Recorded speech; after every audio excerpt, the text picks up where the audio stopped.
dan penemuan. A. Penemuan listrik membawa perubahan sosial budaya masyarakat. Penemuan listrik sangat berdampak pada perubahan sosial budaya masyarakat. Perubahan sosial budaya meliputi sikap, perilaku, nilai, gaya hidup, dan tata kehidupan masyarakat. Perubahan sosial budaya merupakan pengaruh dari tatanan hidup tradisional menjadi modern. Masyarakat modern memiliki pola pikir dan sikap yang sesuai dengan perkembangan zaman.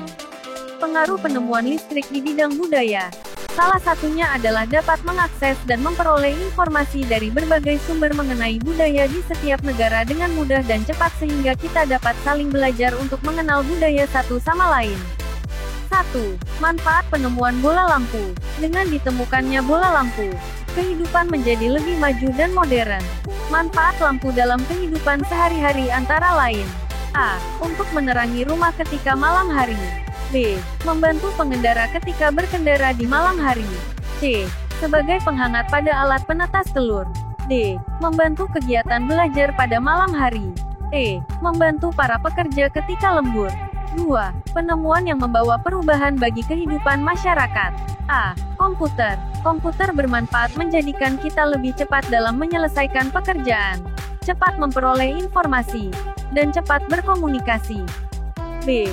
Setrika listrik. Setrika listrik lebih panas, lebih cepat untuk digunakan sehingga hemat waktu.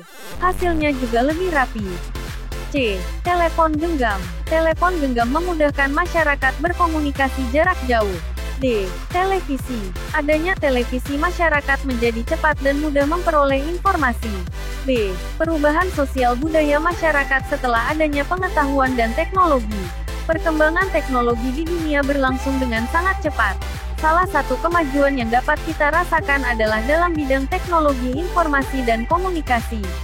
Contoh dampak positif kemajuan teknologi informasi dan komunikasi sebagai berikut. 1. Informasi dapat diperoleh dengan mudah dan cepat. 2. Komunikasi dapat dilakukan dengan mudah tanpa terhalang jarak. 3. Sumber belajar dan sumber pengetahuan semakin banyak. Contoh dampak negatif kemajuan teknologi informasi dan komunikasi sebagai berikut. 1. Masuknya budaya yang tidak sesuai dengan budaya bangsa. 2. Kurangnya interaksi secara langsung dengan keluarga dan teman akibat lebih banyak menggunakan smartphone dan internet. 3. Banyaknya tayangan televisi yang tidak sesuai dengan umur penontonnya dan tidak memuat informasi yang manfaat. Dampak yang bersifat positif harus kita syukuri dan manfaatkan dengan baik. Dampak negatif dapat kita hindari dengan cara menyaksikan tayangan televisi yang sesuai dengan usia. Kita juga harus menyaring budaya asing yang masuk agar tidak bertentangan dengan budaya kita. Dengan begitu nilai-nilai budaya bangsa akan tetap terjaga. C. Perubahan sosial budaya masyarakat akibat perkembangan transportasi dalam rangka modernisasi bidang ekonomi. 1. Dampak perkembangan transportasi. Perkembangan transportasi tentunya ikut mempengaruhi perkembangan ekonomi. Barang-barang yang dibeli secara daring memerlukan proses pengiriman agar dapat ke konsumen. Semua kegiatan ekonomi masyarakat dapat berjalan dengan baik jika ada alat transportasi. Selain transportasi barang, transportasi manusia juga dapat mendukung modernisasi ekonomi. Perkembangan transportasi dapat memberikan berbagai dampak dalam kehidupan manusia. Dampak positif perkembangan transportasi antara lain: A. Perjalanan transportasi semakin nyaman. B. Waktu tempuh perjalanan semakin cepat. C. Meningkatkan mobilitas sehingga masyarakat lebih produktif. D. Mempermudah distribusi barang. Dampak negatif perkembangan transportasi antara lain: A. Menyebabkan pencemaran udara serta suara. B. Meningkatkan angka kecelakaan lalu lintas. C. Menimbulkan kemacetan. D. Minyak bumi menjadi semakin langka. 2. Pengaruh alat transportasi modern pada kegiatan distribusi. Distribusi adalah kegiatan ekonomi yang menghubungkan antara kegiatan produksi dan konsumsi. Dengan adanya kegiatan distribusi, barang dan jasa dapat sampai ke tangan konsumen. Dengan demikian, kegunaan dari barang dan jasa akan lebih meningkat setelah dapat dikonsumsi. Dapat disimpulkan bahwa distribusi adalah semua kegiatan yang ditujukan untuk menyalurkan barang dan jasa dari produsen ke konsumen. Orang yang menghasilkan suatu barang atau memproduksi barang dinamakan produsen.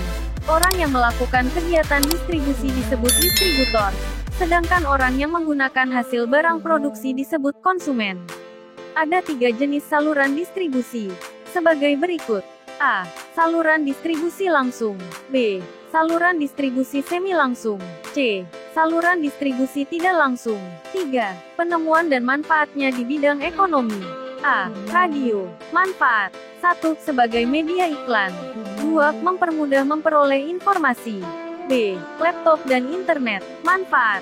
1. Sebagai media iklan. 2. Sebagai media informasi. C. Pesawat terbang. Manfaat. Memudahkan arus distribusi barang. D. Kalkulator. Manfaat. Memudahkan dalam perhitungan. E. Telepon. Manfaat. 1. Sebagai media komunikasi. 2. Sebagai media iklan.